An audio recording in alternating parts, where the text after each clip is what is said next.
Greetings, one and all, to the most cursed, most cringiest corner of the internet.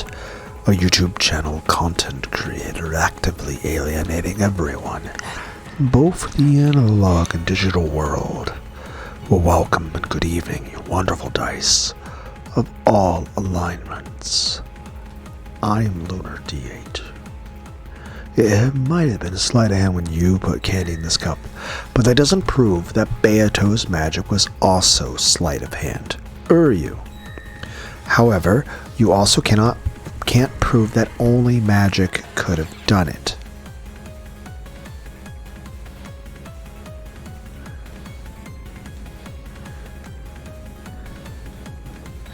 You rotten stuffed animal.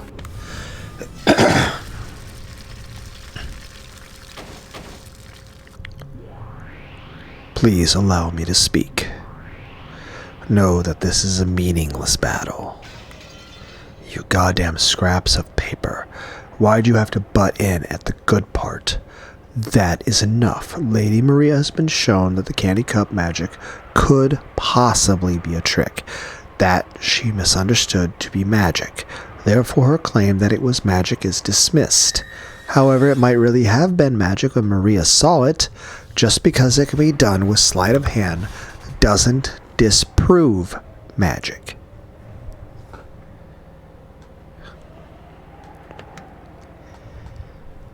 Well done, Lady Erica. Congratulations on crushing Lady Maria's illusion of the witch. An illusion of the witch occurs when someone tries to force the acknowledgement of magic by claiming that a thing would be impossible without it. It's how witches launch an attack. If someone's able to successfully argue back and show that it would be possible without magic, the illusion of the witch is defeated, and the witch must retreat. The magic Maria claimed to have seen could have been a trick, so it was unqualified to be acknowledged as magic. However, that was only the result of this battle. It was still too early to bring the fight into the domain of denying Beatrice, the witch, and the magic that Maria believed in. However, battles always end instantly when your opponent surrenders. Erica had wanted to hit Maria with everything at once, defiling the witch and magic she believed in, and crushing it without a fragment of compassion. Tish, just one more step and I have been able to take a heart as innocent as the smooth sand just after a wave has pulled back and tear it to bits. What a shame. This isn't any fun anymore. Are you satisfied now? Ouch. Ow, ow, ow, ow. Erica grumpily punched Delanor's arm that had been restraining her. However, that cold, hard, marble-like arm just made Erica's hand hurt. The diplomatic immunity.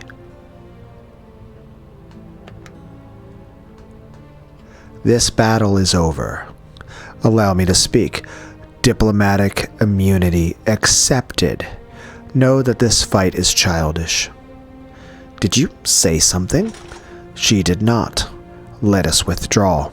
Lady Maria is no enemy of yours.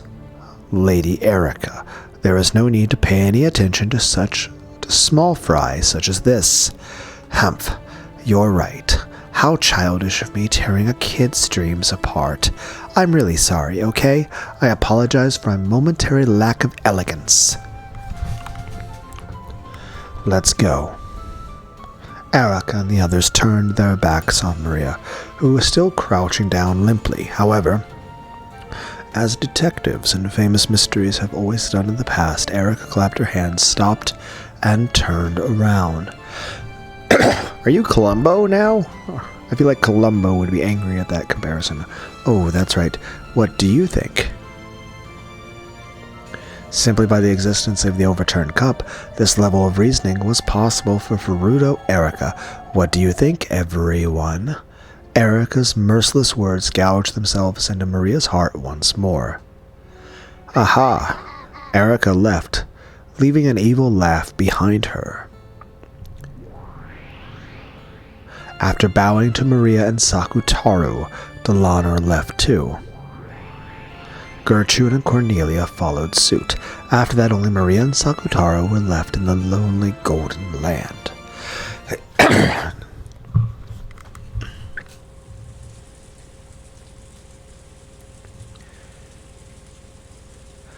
You? Beato is a witch. You? Beato is a witch. It was magic. Hick. It was magic. It was magic.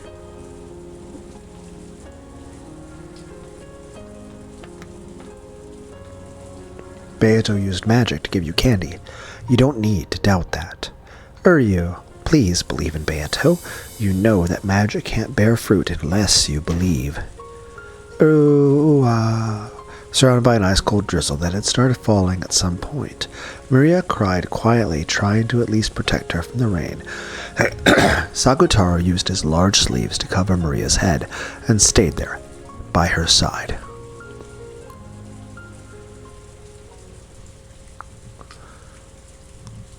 Okay, let's go, Maria. Let's play cards together in the room upstairs. Erika-san, as an adult, I can't say I was very impressed by that conversation just now. My apologies, I'm still just a kid. You are 22 years old.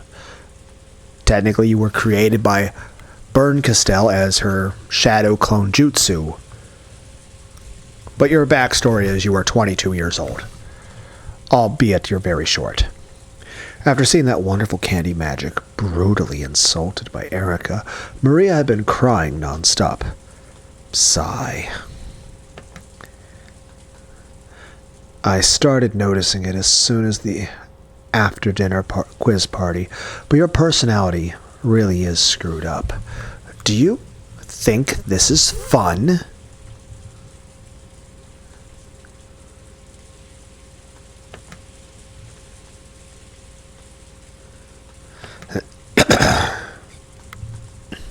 Do you like tearing a little kid's dreams apart? But please stop, Battler-sama.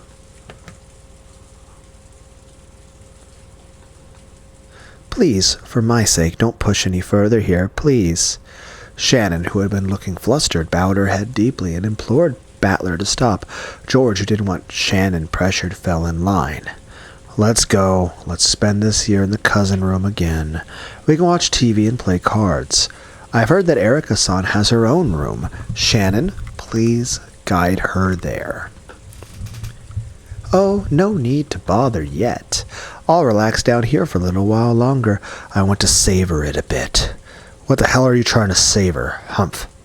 Battler and the others could no longer hide their irritation.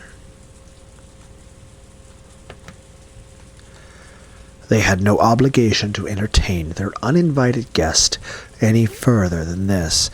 Erika herself understood perfectly well that no place would welcome a detective.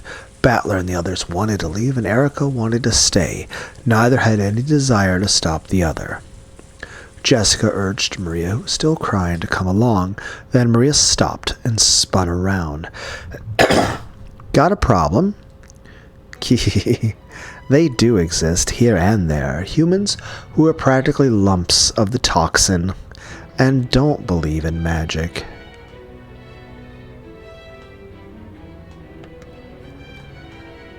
There were lots of boys like you in my class. They don't believe in witches or magic or miracles or happiness. You can't become a witch if you let the toxin of people like that burn you to ashes.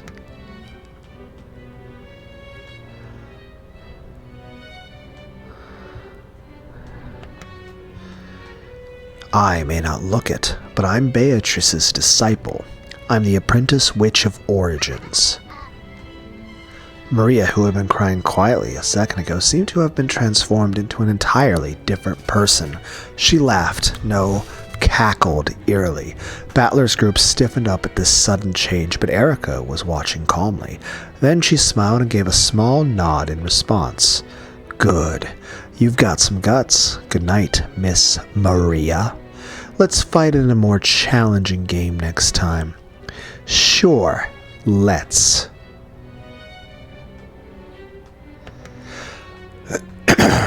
It's a promise.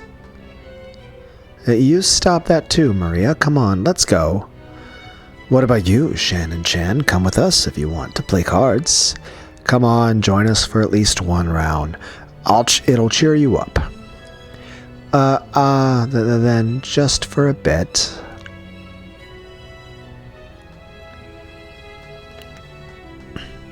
Shannon couldn't remain in the suffocating lounge any longer either, in part apologetic and in part trying to escape. She followed after Battler's group. After that, Erica was the only one left in the lounge. Still wearing a thin smile, she tapped a glass with her finger. There was a light chink, a surprisingly boring sound. Even so, Erica wore a thin smile as though pleased. Oh, sorry to keep you waiting. I was just in the bath. Oh, where is everyone? You just missed them. They went up to the second floor. I'm the one who called you here. I have heard that you know a lot about the story of Akujikishima and the tale of the Witch of the Forest. Yes, well... Ho ho. Ho. It is a trivial story, but I don't mind in the slightest if it's trivial. Would you like a drink to follow your bath? Even I like to be helpful every now and then. Erica stood up and opened the refrigerator behind the counter and put ice into the ice pail.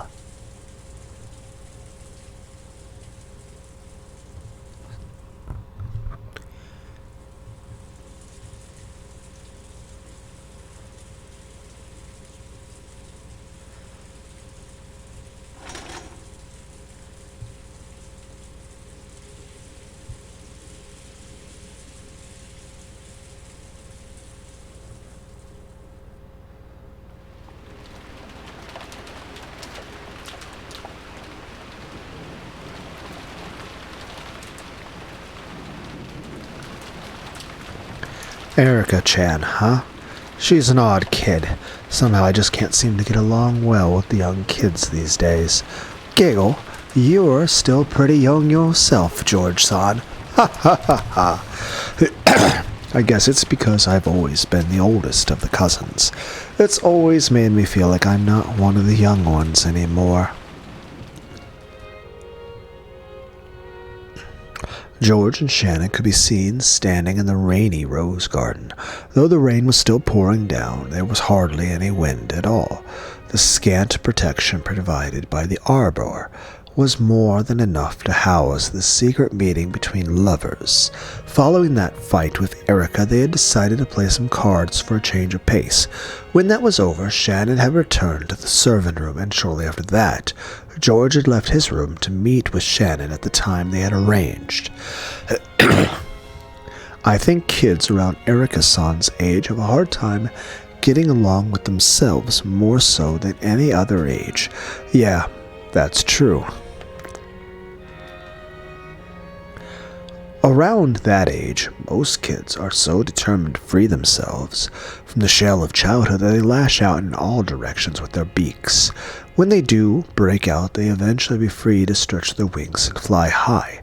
I was like that too. My old self, still trapped inside that shell, was a weak, deplorable person who I couldn't really respect. That's not true. No, it's okay. I realized it myself back then. I might have been the oldest of the cousins, but I was still a lazy, hopeless person. And it wasn't just with the cousins. At home, at school, I was like that everywhere. I hated being like that. I wanted to break that shell and become a splendid adult, like mother and father. But in the end, you did break out of that shell, George-sama. Every time I've met you these past few years, you've grown beyond recognition. Thank you. Did something cause you to make up your mind? To break out of my shell? Yes. I can't imagine that you grew so rapidly, like a butterfly breaking out of its cocoon. Isn't it a chrysalis when we're talking about butterflies? By just wandering around aimlessly. I thought there must have been Some turning point that made you become so determined. I fell in love with you and grew thanks to the power of love, is what I've told you so far, but the truth is the turning point was a much more negative emotion. No way. It's hard to believe that someone who's always as bright and as cheerful as you could have negative emotions. Well, my parents brought me up to treat women with care, and I thought that I'd manage to live my life that way. Yes, I think you're wonderful, a real gentleman, but I'm not, actually. Question mark. I didn't know how to interact with the opposite sex. I deified them excessively, and though I always behaved in gentlemanly, ladies first kind of way, I was probably outright afraid of interacting with girls. Of course, George had wanted to be around girls as much as any healthy boy might. However, he didn't know how to interact with them. He wanted to act like a gentleman to avoid being disliked by them, treating them with care. Of those feelings, only the words treat women with care took precedence, blossoming into a subconscious fear of women. Why am I hearing PewDiePie yell simp? You might call a man like that gentlemanly or a late bloomer. Ridiculous. I was just a coward. Because of that, I started to wonder why I couldn't get a girlfriend if I was so gentlemanly, and I eventually came to the conclusion that all the women in the world had no taste, and started to hate all of them, selfishly. That's what a truly pathetic man looks like. How many years ago was it when I noticed? Probably when I was in middle school. I don't know. I don't think I ever had any hatred for women or anything. I'm just like, okay, I just haven't met the right person yet. It would just take time. Granted, I didn't get my first kiss till I was like already past American drinking age. But yeah, at no point did I have like negative feelings toward women. I was just like, just haven't met the right person yet. Though I did ask out a lot of people. But I was like, okay. And just whatever, and took. That being said, my first major relationship, when that ended, I did take that pretty hard. I was kind of sad. And then, of course, went through a lot more rejections. Then I got married. That marriage went horrible. Got divorced. And, well, I've already gone into detail about that story. So, and again, I still don't hate women. I'm still egalitarian. I still feel like I want everyone to have equal rights and stuff. It's just at the same time, I'm like, kind of feel like society seems to hate men.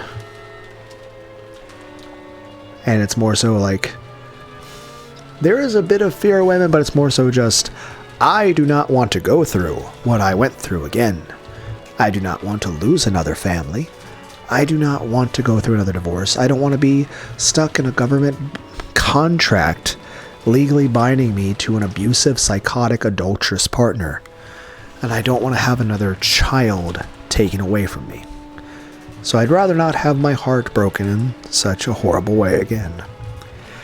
And again, no, I don't hate anyone, but I would say any amount of naivete has kind of flown the coop. How many years ago was I I already read this.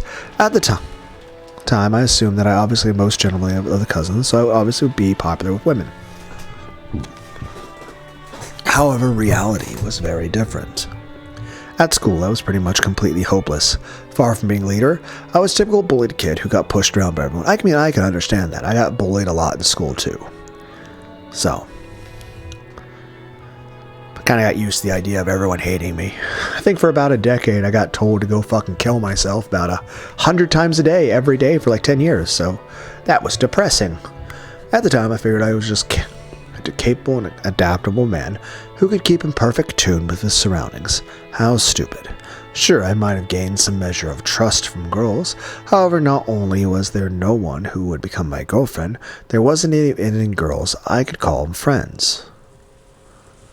Of course, I was a man who always stepped back for the sake of ladies first. Who would ever want to follow behind such a negative, unmotivated man? It's funny. I didn't even realize this and was convinced that I was an attractive guy. I can sort of understand how you felt.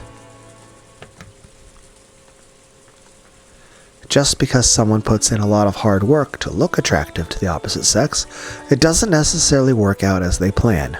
Oh? Has that happened to you too, Shannon? Of course. One time I wanted to catch a boy's eyes so much, I tried to put on makeup even though I didn't know how and embarrassed myself. I remember a lot of embarrassing failures. The person that made me finally get over my conceit and open my eyes was you, Shannon. No, it was both of you. What was the turning point for you, George-san? Haha, envy probably. That's unexpected, but envy over what? I saw you and Battler-kun having a really good time talking. That made me envious. What, today? Or like we talking 6 years ago when he was like 12? What? Also, kind of weird that like even coming from somebody who every romantic partner who I've ever had has cheated on me, even coming from me is a statement of, I think this is a bit weird and concerning, George. Why are you jealous of Battler talking to her? Grantedly, both Battler and Shannon had a big crush on each other. And technically Shannon still does have feelings for him. But kind of just wrote him off because, you know, he was never going to come back. Because he was angry at his dad. But at the same time, I kind of feel concerned about George's reaction. Just saying, to be jealous about this. But on the one hand, at least he's being honest about it. So, I mean, and it's not like he reacted badly to it. And it's nothing wrong with having emotions. But at the same time, it's just the direction this goes in for some people kinda is concerning. Some people don't handle this sort of thing very mature. I've seen lots of people behave in ways that kind of really shocked me. Me and Battler-sama? Shannon raced through her memories trying to find a conversation that might have made George envious. It probably seemed trivial to you two, however, it still made me envious. I don't want Battler to hear what I say next, no matter what. Can you promise me? Of course. It's going to be shameful confession. Still, I want you to hear it. I want to hear your answer tonight only after I've told you about my bad side as well. Well, I mean, understandable. You're wanting to be honest, and you're wanting the person to understand who you are as a person before they make any sort of agreement. One could certainly say that is a noble aspiration. And this is how conversations work, so I can't fault you for any of that, George. Okay, let me hear it. With a smile but a serious look in her eyes, Shannon nodded tonight. She knew what he was going to ask her tonight. George had the right to confess before asking that sacred question, and Shannon had the obligation to listen. Shannon understood this, so she listened quietly. Okay, what?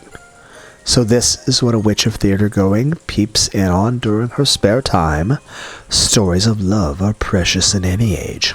I never tire of them. However, I do find that expression of a virgin disgust on your face even more amusing. Featherine laughed quietly. Angie huffed and looked away, but she quickly realized that this would only entertain Featherine even more, so she tried to act unconcerned. Both Battler-kun and Jessica-chan have always been spirited. No, phrasing it that way is just dodging the issue. Let me be frank. But you're George. You're not Frank. George looked. Everyone's like, that's a terrible joke. George looked up at where the moon should be, high above the rain clouds, and spoke. They were honest words, spoken simply from George's heart. For a long time back then, I thought of Battler-kun and Jessica-chan as bad-mannered kids. No, let me be even more blunt. I thought that even the way they talked was vulgar. It's true. I don't mind if you hold me in contempt for that. I don't. People are allowed to think anything they want inside their hearts. I agree. In fact, I think you were all the more commendable for not letting it show on the outside. Thanks. I secretly looked down on those two. I was so conceited that I truly thought I was just overflowing with gentlemanly charm compared to them. I was at the age where having a girlfriend felt like a necessary condition for becoming a real man. I truly believe that no girl could fail to admire a gentleman who treated girls as well as I did. Now, I'm so curious about, apparently Ava had set up a fiancé for George. Do we ever meet this person? I'm curious as to who Ava, possibly Hideyoshi, I don't know if he was consulted, but I wonder who Ava would have picked. So I really did assume that the girls I knew were attracted to me. I never had any such delusion. I was like, I know I'm ugly. But oh well, I'll just keep asking people out and just be myself, and I'll meet someone who likes me for me, and I'll just be myself. I had about as much success as you guys think.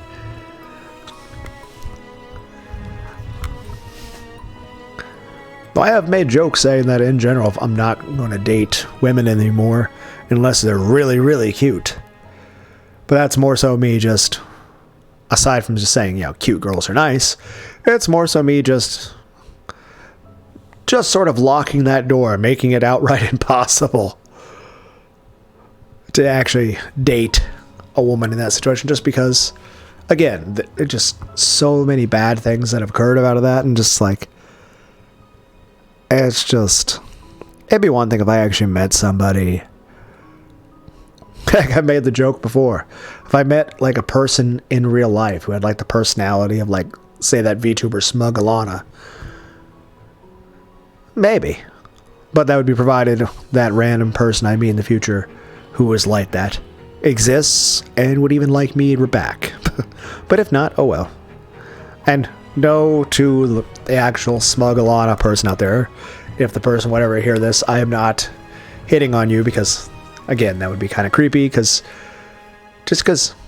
that being said, I do admit, anime fox girl, yay. But at the same time, I have to have some sort of example to state to everyone else, because I'm pretty sure just about anybody else out there listening to this probably agrees if they've heard of such a person. But in general, I'm just trying to state the kind of personality that I think would be nice. But in general, I really don't have high expectations of that. And in general, as far as I'm concerned, I really don't care about the gender of whoever I date in the future. As long as it's someone cute that I'm attracted to, who likes me back, someone who would actually be my friend and actually care about me, and who would never hurt me or betray me or treat me badly or be mean to me. It really sucks being in a relationship or even living with or being married to someone who is psychotic or violent or just abusive. It's shitty to be in a relationship with someone who has absolute contempt for you, but at the same time you're you are legally married to that person, and it's you are trying to make that relationship work, especially since you have a child, and it's and of course you have low self-esteem, so you just sort of keep blaming yourself for things. Plus, back then I was working a lot of hours and hardly sleeping, so when I wasn't at work, I was the one caring for our child and doing everything. So at that point, I was basically just operating in survival mode. And I'm just saying, that's not a pleasant way to be in a relationship. Walking on fucking eggshells and shit. It's an awful experience. So in general, I'm just saying this. Whoever I'm in a relationship with, My main priority is someone who actually is nice to me, someone who cares about me, someone who doesn't make life fucking miserable. Now, if I'm asking too much and such a person doesn't exist, then so be it. I'll just be alone forever. Granted, yes, I am lonely. Very much so. But I'll tell you this. I was never more lonely than when I was married. That was fucking awful. So, at the end of the day, whatever happens in the future happens. If I get pleasantly surprised, yay! If not, it's kind of whatever. You know, at the end of the day, I'll keep my eyes open and I'll try from time to time. But at the end of the day, it's not a big deal one way or the other. Granted, it'd be nice. Because heck, in general, I don't remember what a hug feels like. So yes, definitely an honest thing there is, you know, one, it'd be nice to have the emotional intimacy of hugging and cuddling with someone that you feel safe with. And two, also, all the sex stuff is also important. You know, intimacy, after all, a romantic relationship. The difference between that and a platonic relationship is the romance and the intimacy. That's also very important. But I think many of you listening out there might have some very similar feelings to me. After all, many of you out there probably have gone quite a while without, you know, any kind of affection. Which, again, I can say from my own perspective, sucks. But at the end of the day, I'll tell you this. It's much less lonely being alone than it is living with someone who makes you feel alone. And it's honestly so fucking horrible and awful. I would rather be completely alone than ever go through that shit again. So, yeah, we'll see what happens in the future.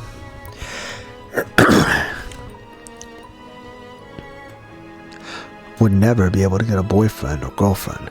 I might have used that argument to distract myself when I still couldn't get one myself. I was a fool. They weren't inferior to me at all. I was the inferior one with my deification of the opposite sex and my fear, which I hid under the guise of ladies first. I mean, granted, I always went with the idea of you should treat women well, but that wasn't an issue of like deifying people. That was more so just, it's what you're supposed to do. You're supposed to treat people well. It just, and heck, in general, I tend to be an overly polite person to everyone. It's at its core who I am. I just don't like being rude to people. I mean, I'm the kind of person, I'll walk on a bike trail and I will nod and do a little bow to a bunny that I meet on the bike trail and then explain how to do geometry to the bunny. I will explain the plot of a video game to the bunny. And I'll talk to the bunny in a polite way as if it's a person. This is less what the issue that George is having and more that I'm just very autistic. So that's a different thing, I guess.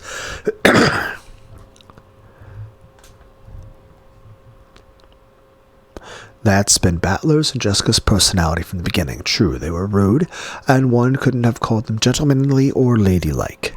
However, they did have the power to interact without worrying about gender. And in fact, you might even call that their charm. I sort of understand. People like Oni-chan and Jessica-chan can get along with anyone, whether that person's a boy or a girl.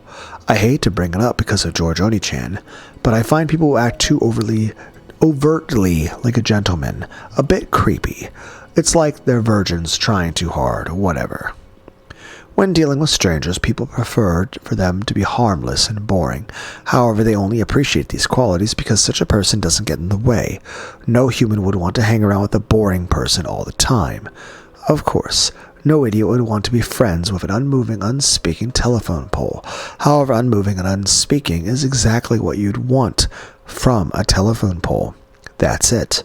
It seems as though George finally discovered that he wouldn't be viewed as an attractive man, no matter how superior he was, and that he had been treated like a telephone pole the whole time. Back then, my conceit was at its peak, so when everyone gathered at the family conference, I believed that I was the most attractive, that all of the servant girls who played with us loved having me there. On that day, I finally realized how pathetic I was. Did I say something inconsiderate then? No, it's the opposite. You didn't say anything at all. My conceited delusion that I was the only one ever reflected in your eyes was crushed. Just when did it start? No, it must have started long before then. I only failed to notice because my eyes were clouded with conceit. One day I suddenly realized it. All of you were getting along with Battler-kun and Jessica Chan far better than with me, playing around and having a good time. Yes, I'll say this. Anytime I had issues with interacting with people, it didn't have anything to do with conceit or arrogance or me thinking I'm superior to other people. It's more so just, I've definitely had a lot of experience with people being, well, very mean to me and treating me very badly. So it's more so just me being more withdrawn in my shell, because even from a young age, I was kind of very much used to the idea of people being violent toward me. So you kind of learn, be quiet, shut up, and just sort of withdraw into yourself, or else people will kill you. So,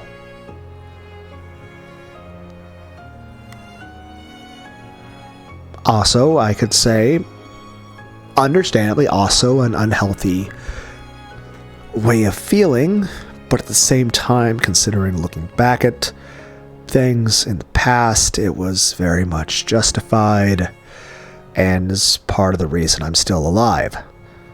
So, that's, I guess, less of a criticism of myself and more of a criticism of things that were life-threatening in my past. Yay. I said things that depressed myself. I feel sad. Fuck. Yes. Those two, whom I had looked down upon so much, were radiating far more charm than I was. You really looked like you were enjoying yourself that day. That look on your face was far brighter than any you ever showed me. Sickening, isn't it? I just assumed that you liked me, and even had some childish fantasy that we might end up dating. I one-sidedly felt as though my girlfriend had been stolen from me, and let myself feel hurt. I was such a pathetic man. That's when I finally realized how foolish I'd been. George-sama? After that stuff happened, and Battler-kun stopped coming to the family conferences, but I heard about him from time to time from Uncle Rudolph. He's a pretty funny guy. Even though he got in fights with Battler-kun all the time, he always paid close attention to what his son was up to. That's true. He spoke to me about it as well. I think even Asumu-sama was exasperated by it. She thought all his popularity with the girls at school and unceasing trouble this caused must have been because of Rudolph-sama's blood. And Jessica Chan too. I hear she built up a huge number of friends, both boys and girls, and that she was always right in the middle of things. When I talked with her myself, I could see that this was no exaggeration. This proved that the two I'd looked down upon were much more attractive human beings than I was. At first I tried to imitate those two. It was pretty ridiculous. I thought that by joking around and speaking rudely I could get the same charm they had. Giggle. You did that. It's a bit hard to picture. It was miserable. I wish I could forget that time for the rest of my life. In any event, I quickly realized that I could never become truly attractive by imitating them like that. The reason I had no charm was because of my cowardice. Under the pretense of respecting people and acting to fit in with the general atmosphere, I was always running away. I resolved myself to overcome that flaw and be reborn. I finally understood that shell I was in, and I swore to break out of it. Every time my determination began to waver, I'd remember that day. The day that I saw you two forget about me entirely and play around happily.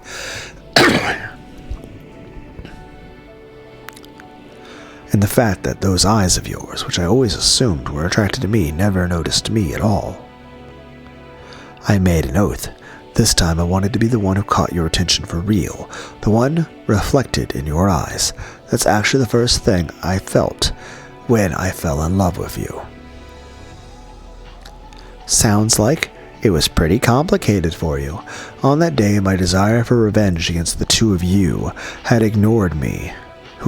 The two of you who had ignored me and played together, no, against you alone, suddenly transformed into true love. I don't think that's how emotions work.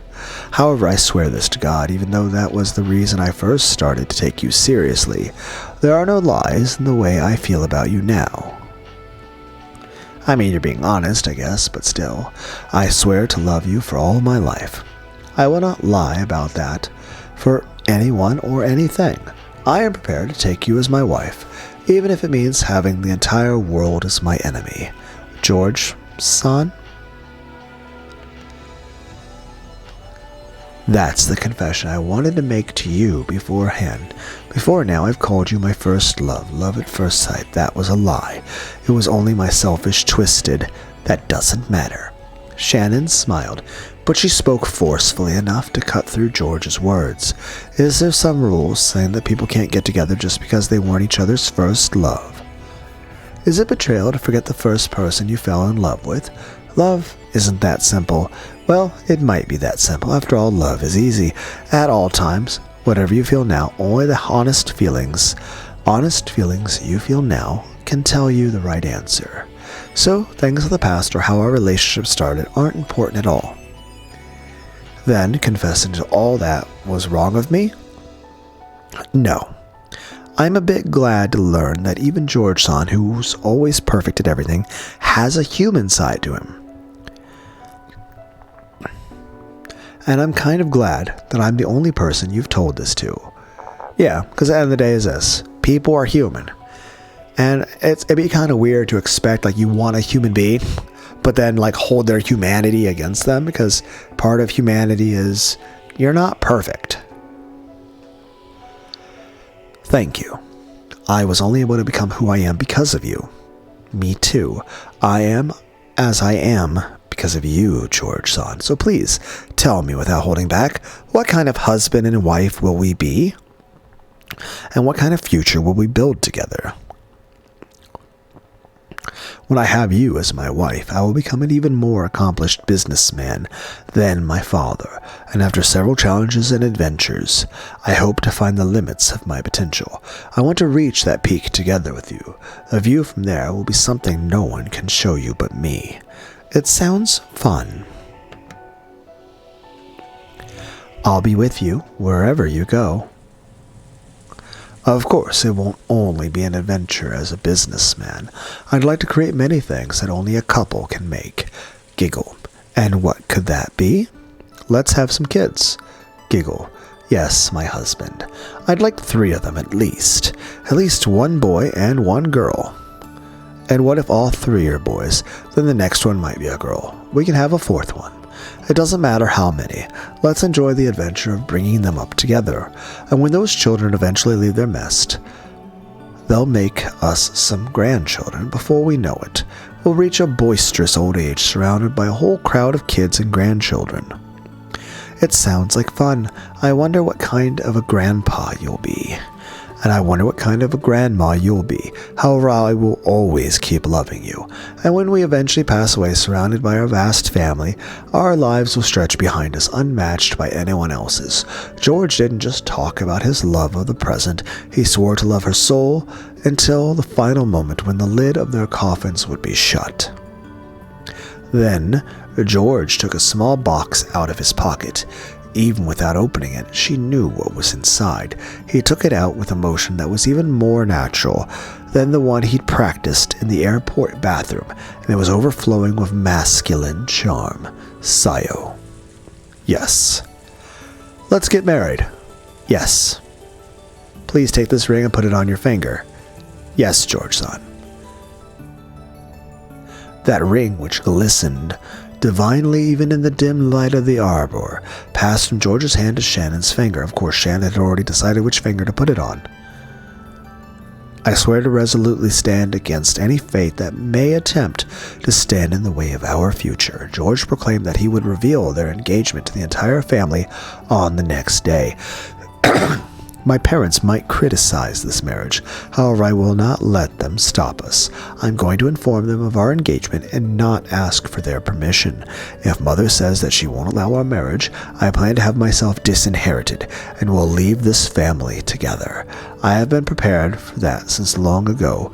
I swear once again to resolutely stand against all fates that get in the way of our future. George had said it aloud, so Shannon said the same thing. Me too. I swear to stand against all fates that get in the way of our future, George-san.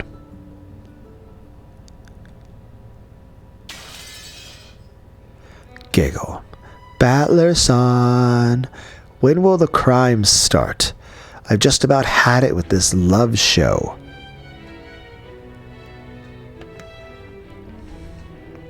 Be quiet and watch. Sure, fine.